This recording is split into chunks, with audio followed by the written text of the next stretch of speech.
Olá pessoal, tudo bem? Aqui é o professor Tarcísio Teixeira. Seja bem-vindo aí a mais um vídeo do meu canal.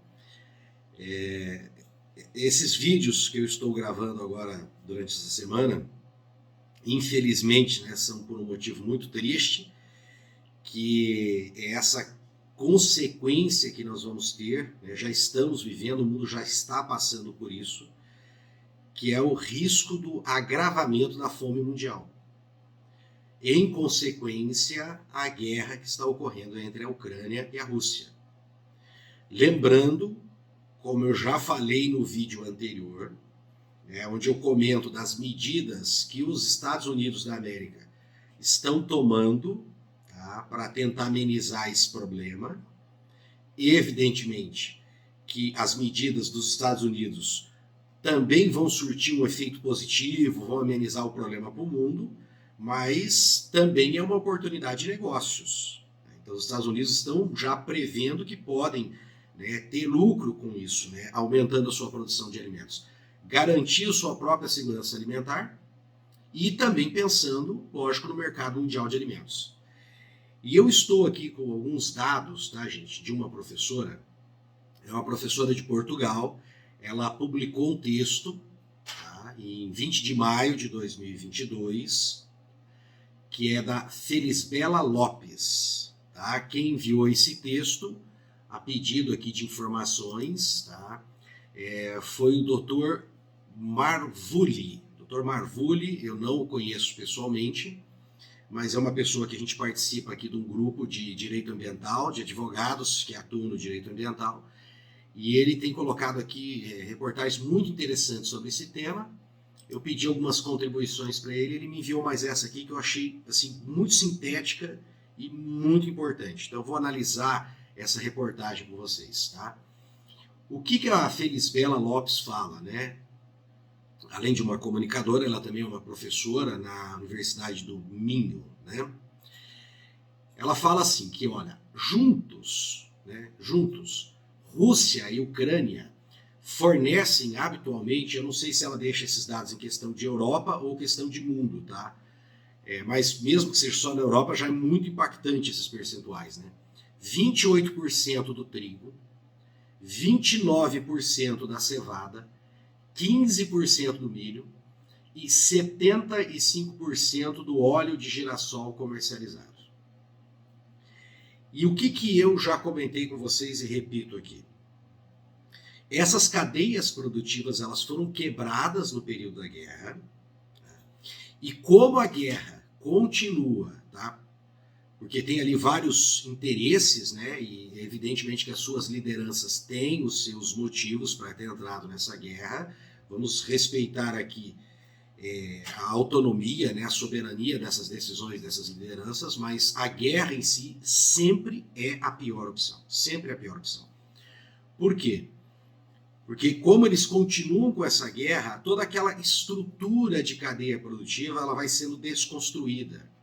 Então, as pessoas saem dos países, as pessoas morrem numa guerra, você perde pontos estratégicos de professores, pesquisadores, os próprios agricultores, as pessoas que trabalham na manutenção das máquinas. Então, por exemplo, mesmo que você volte, nós firmemos agora, o mundo consiga conduzir essa negociação entre Ucrânia e Rússia, e se firme agora um acordo de paz, a estrutura produtiva dos dois países não vai ser recuperada tão rapidamente, principalmente da Ucrânia, que é o país invadido. As sanções econômicas que foram impostas à Rússia também não se desfazem da noite para o dia, porque são acordos comerciais que devem ser retomados, sempre fica aquela sombra da desconfiança. Há pressões internas também, porque aí tem a política interna. Como que sai essa liderança? Por exemplo, o Putin, como que ele sai dessa mesa de negociações? Ele vai sair fortalecido dentro do país, então, consequentemente, ele vai poder conduzir, ou ele vai ter os seus adversários políticos fortalecidos e uma pressão para que ele saia da presidência. Então, ele vai perder esse poder de fazer essa condução para retomar a própria produção da Rússia. Então, nós temos aí um caminho longo para percorrer. E quanto mais tempo dura essa guerra, mais longo vai ser esse caminho a percorrer. E a crise alimentar, ela já está batendo as portas do mundo. Então, olha a tempestade perfeita.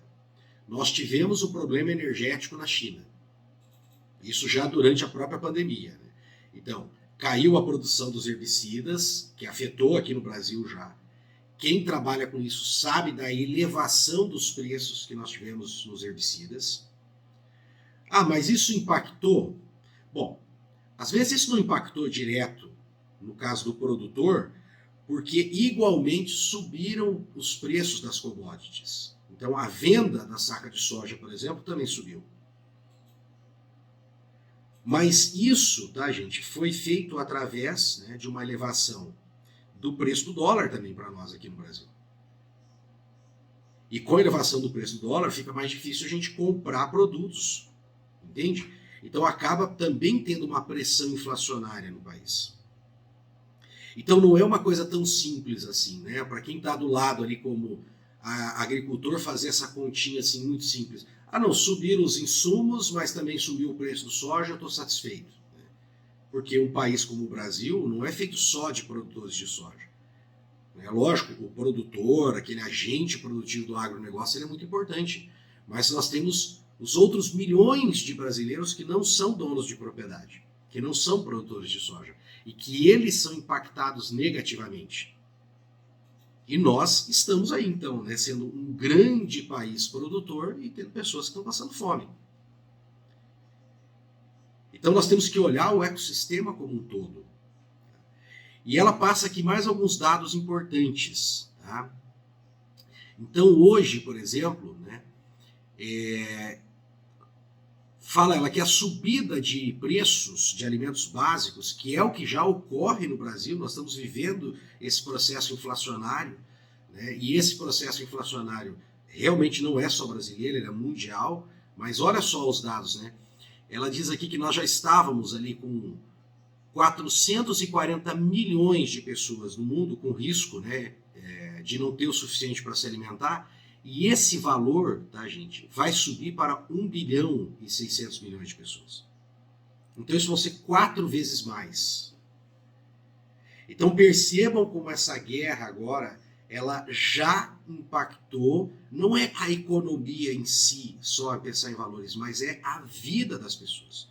Nós vamos ter milhões de pessoas, crianças e idosos, e pessoas que vão ter outros tipos de doença por falta de alimentação adequada. E o Brasil já está vivendo isso, né? Como eu disse, nós temos um segmento ali que é importante, nós temos todo o respeito por esse grande segmento que são os produtores de commodities, mas o Brasil não é feito só deles. Então nós precisamos pensar numa economia que seja uma economia para todos. Então nós devemos começar a buscar alternativas para isso. E Tarcísio, você tem algumas ideias do que poderia ser feito? Sim, eu tenho algumas ideias. É lógico que, primeira ressalva, tá? Isso não é um problema que uma pessoa, né, eu não sou nenhum ser iluminado, que eu vou apresentar aqui uma solução e pronto, é só aplicar aquilo e está resolvido. Tá? E essa solução também, gente, não vem de um presidente. O presidente não é um semideus, seja ele o atual, né, seja renovado, né, esse mandato aí, como chama, já está dizendo que essa segunda eleição é quase um plebiscito para se manter o presidente, ou seja um outro presidente, seja o Ciro ou o Lula, né, essa pessoa não tem, tá, essa onisciência para resolver isso sozinho. Como também não é o ministro ou a ex-ministra da Agricultura, por mais que seja uma pessoa experiente da área, que vai resolver isso sozinho. Isso é um conjunto assim para vários cérebros, né, várias mentes, mãos e trabalhando. Agora, é lógico que uma ajuda coordenada, tá, a partir do Ministério da Agricultura, Ministério da Educação, Ciência e Tecnologia, Economia, termos também o nosso, né, eu aposto aí talvez em recuperar o Ministério do Planejamento. Então nós precisamos somar forças, nós precisamos organizar o país para procurar as soluções. Mas eu posso apontar algumas aqui. Tá? Então, Uma das coisas que nós podemos fazer, tá, gente, aqui no Brasil, nós podemos contribuir muito, por exemplo, na questão dos fertilizantes, que não é uma coisa que vai se resolver amanhã. Tá? Nós temos tecnologia. Existem empresas que já desenvolveram essa tecnologia. Não é aquilo que a gente tem que começar a experimentar hoje e daqui 10 anos ter um produto na mão. Não. São empresas que já têm essa tecnologia de fertilizantes mais eficientes. O que poderia ser feito, então? Um plano de investimento, um plano de apoio a essas empresas para elas aumentarem essa produção de fertilizantes mais eficientes. Outra coisa, a tecnologia de aplicação, que é a agricultura de precisão. Isso o Brasil já domina muito, mas nós precisamos aumentar o quê? A implementação, fazer isso chegar mais facilmente ao campo. Então, já existe a tecnologia, tem técnicos que sabem, dominam muito bem essa técnica, né? As máquinas agrícolas preparadas para isso. Precisa fazer o quê, então? Criar, então, linhas de financiamento para chegar ao homem do campo. O Ministério da Agricultura, talvez em convênios com universidades, né, ou com os órgãos de extensão rural dos estados, melhorar a implementação dessa tecnologia em mais propriedades, para a gente saber, né, poder aproveitar mais o fertilizante. O pó de rocha, não esqueça disso. O pó de rocha também tem vários estudos sendo feitos e que estão assim já muito próximos, né, de você implementar esse uso. Então, por que não investir já nessas empresas que já têm um avanço, já têm um conhecimento sobre isso e com aporte financeiro pode, né, intensificar, ampliar a aplicação do pó de rocha? Talvez tenha um custo maior? Sim, mas se a gente ganhar a escala, isso pode diminuir. Tá? Questão dos herbicidas. Também nós podemos entrar aí com equipamentos, né, que poupam, né, o uso de herbicidas com aplicações localizadas. Então a gente precisa fazer essa tecnologia chegar até o agricultor. E são tecnologias, como disse, que elas já estão prontas. A gente precisa treinar mais o agricultor para ele usar e criar linhas de acesso, né, de financiamento, de crédito, para ele comprar esses maquinários e esses equipamentos. E com isso também a gente faz girar, né, porque as revendas vão trabalhar, o vendedor vai ter suas comissões. Existem algumas dessas empresas que são empresas brasileiras, que, consequentemente, se elas têm que ampliar a linha de produção delas, elas acabam contratando mais gente. E um detalhe importante que pode vir aí depois, no segundo momento. Lembrando aqui uma observação que o ex-ministro Blairo Maggi fez, né? O Brasil não precisa ser somente um exportador de commodities. Nós também podemos ser um exportador de tecnologia. A gente ficou muito nessa onda, tá, pessoal, de vamos comprar, né, o herbicida lá fora porque é mais barato, vamos comprar o fertilizante, desestruturamos o nosso segmento de tecnologia do agronegócio. E nós podemos sim também exportar tecnologia. Repito, tá, na questão das grandes máquinas, colhedeiras e tratores, hoje, né, o Brasil entrar nesse setor para competir com as grandes indústrias, eu não creio que seja um bom negócio.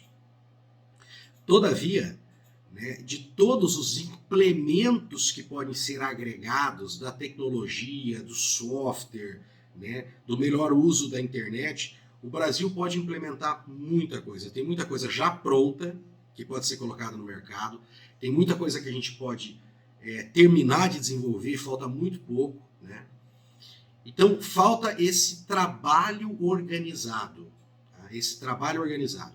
E aí é que nós precisamos de um Ministério da Agricultura que puxe a fila para essa organização, né? Sente com o Ministério da Educação, Ministério de Ciência e Tecnologia, Ministério de Economia e montarmos um grande plano para o agronegócio ajudar o Brasil e ajudar o mundo.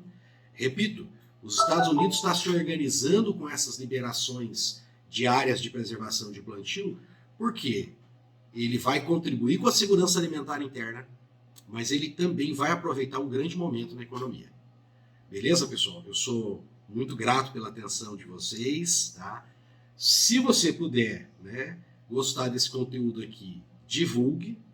É uma coisa que eu sempre comento muito com meus alunos. A gente tem tanto canal, né, e tantos vídeos de entretenimento, e que bom que eles existam, né? Eu também os assisto muito, é muito legal, a gente dá risada, mas também a gente tem que contribuir divulgando canais que ajudam a sociedade com conteúdo. Para melhorar, né, nós temos que ter mais educação no Brasil. E a internet, o YouTube, é uma ferramenta muito importante nesse momento. Então, eu conto com a sua ajuda e muito obrigado.